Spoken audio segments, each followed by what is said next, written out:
आप कहाँ हो ये इंपॉर्टेंट नहीं है, आप किस परिस्थिति में हो ये इंपॉर्टेंट नहीं है। और प्लीज सही परिस्थिति का इंतजार ना करो। बहुत सारे लोग आते हैं फिर बोलते हैं कि नहीं ये लॉकडाउन के अंदर थोड़ा बिजनेस सेट हो जाए तो ये कर लो, मेरी वो लोन पास होने वाली है वो हो जाए तो फिर मैं स्टार्ट करता हूँ, ये बच्चे का थोड़ा लफड़ा है वो सेटल हो जाए ना तो करता हूँ, घर में कुछ ऐसा चल रहा है तो वो क्लियर हो जाए ना, बाद में देखो मैं मोदी केयर में अपना पावर दिखाता हूँ। तो ये कभी नहीं दिखाते। मोदी केयर का पावर दिखाना है ना तो आज और अभी से दिखाना पड़ेगा, तब आप सही हो।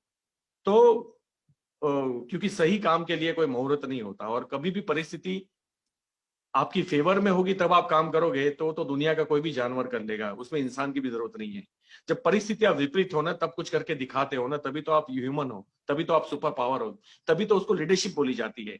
और लीडरशिप निखरती है जब आप परिस्थितियों के अपोज में चलते हो। अच्छे रोड कभी अच्छे ड्राइवर नहीं बनाता है ना, बहुत भीड़ वाले ट्रैफिक वाले खड्डे वाले रोड जो है ना वो अच्छे ड्राइवर डिजाइन करता है। एक अच्छा पायलट तब नहीं होता जब साफ सुथरे आसमान में चलाता है, जब बादलों के बीच में उसको फ्लाइट को हैंडल करनी पड़े ना तब वो अच्छा पायलट बनता है।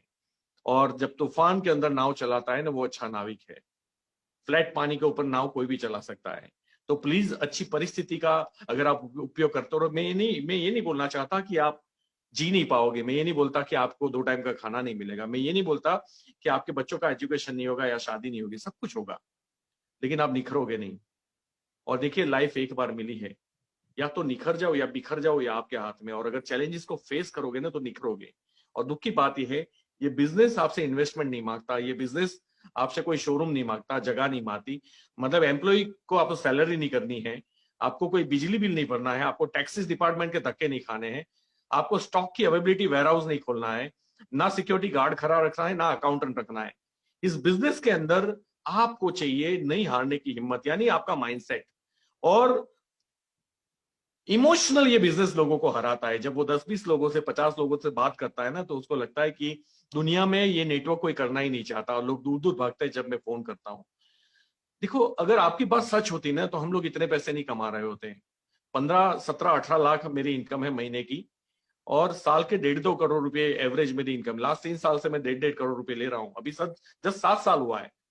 और लास्ट 3 साल की इनकम 4.5 से 5 करोड़ रुपए है, लास्ट 3 ईयर्स। और एज पर मैं इनकम टैक्स डिपार्टमेंट 26 ईयर्स आपको बता रहा हूँ, जो इनकम मैं फेसबुक के ऊपर शेयर करता हूं।